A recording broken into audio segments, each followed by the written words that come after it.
আচ্ছা দেখেন তো এই ছবিটাকে চিনতে পারেন কি না, ভালো মতো দেখেন। এটা হচ্ছে শাহরিয়ার মিম, বর্তমানে এটিএন নিউজ আর হচ্ছে ডিআরবি নিউজে কর্মরত আছেন, যেখানে রংপুর মেডিকেল নিয়ে কেউ কথা বলতেই চায় না ভয়েই। সেখানে ভাই প্রতিদিন, দিনের পর দিন, প্রতিদিন একটা দুইটা করে ভিডিও ছাড়তেছে প্রতিদিন। আমাদের রংপুর মেডিকেলটা ভাই ব্যবহারের যোগ্য না, ব্যবহারের একদমই যোগ্য না। এই রংপুর মেডিকেলের আপনি যদি একটা সিট নিতে যান, একটা সিট অপারেশন করবেন, একটা সিট নিতে যান, আপনাকে গুনতে হবে 200-300 টাকা। এটা সরকারি না, বেসরকারিভাবে। ওদের যে কর্মচারী আছে তাদেরকে ঘুষ দিতে হবে আপনাকে, ঘুষ ছাড়া আপনি পারবেন না। ওখানকার যে কর্মচারীগুলো আয়াগুলো থাকে, এরাও ঘুষ ছাড়া একটা পাও হাঁটবে না। একটা রোগী আপনি যখন ভিতর থেকে বাইরে তুলবেন, বা একতলা থেকে আপনি 2 তলায় ঢুকবেন বা 3 তলায় ঢুকবে, আপনাকে টাকা দিতে হবে। যদি টাকা না দেন সেক্ষেত্রে ওরা আপনাকে নিয়ে যাবে না।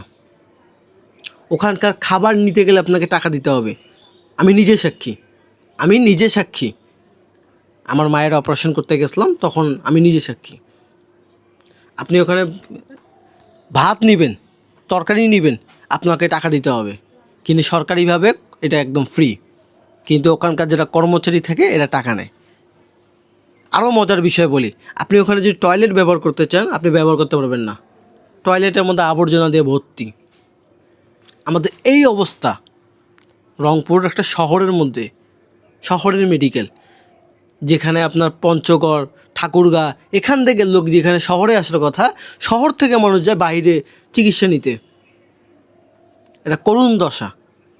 যাই হোক, আমি এই ভাইকে একদম সবচেয়ে আমার ভালো লাগে। আমার কালকে না পরশুদিন কথা হয়েছিল। ভালো মানুষ, খুবই ভালো মানুষ, ভাইয়ের জন্য দোয়া রইল। উনি বলতেছে আমি এর গোড়া দেখতে চাই, এর গোড়ায় আসলে কী হচ্ছে। ভাই নিউজ দেখলাম আমি, মেশিন কোটি কোটি টাকাতে কিনছে, ব্যবহার হচ্ছে না, সরকারের টাকা নষ্ট, ব্যবহার হচ্ছে না, কোটি কোটি টাকাতে মেশিন। তাহলে এই দুর্নীতি, এগুলো ভালো না, এগুলো ভালো না। যাই হোক, শাহরিয়ার ভাইকের জন্য দোয়া রইল, খুবই ভালো।